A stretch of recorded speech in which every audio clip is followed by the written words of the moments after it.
tere kõigile, teiega on siin Kristel ja siin on tänased 3 kaarti.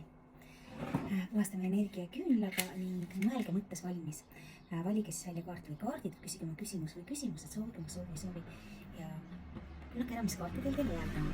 Ja tänase päeva esimene kaart on meil sauade 2. Sauade 2 on see, kui te vaatate silmapiiri taha sinna, kus on teie tegevusala piir.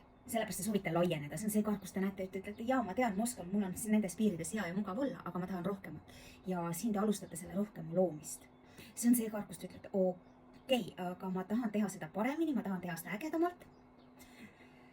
Ja see on näiteks, kui teil on üks kohvik või üks diskoteek, te soovite avada veel ühe.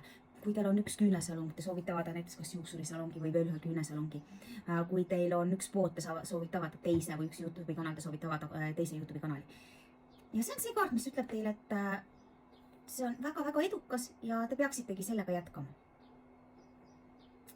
Teine kaart tänasesse päeva ütleb, et te hakkate sellega pihta, te hakkate toimetama, kusjuures tegelikult, kui me vaatame, okei, kahanev kuu, aga me oleme veel täiskuu mõjustsoonis, kui te tõesti soovite sellega tegeleda, hakake pihta. Ja tegelikult see on väga hea, sellepärast, et müntide 8 näitab teie oskusi, näitab seda, et klientidest ja tööst teil puudust ei ole. Võimalik, et te võite minna kuhugi meistri juurde oma oskusi täiendama, aga ennekõike see näitab seda, et tööd teil on ja te olete väga edukas, teete küll palju tööd, näete vaeva, aga see ettevõtmine, kuhu te laienda soovite, see on väga edukas.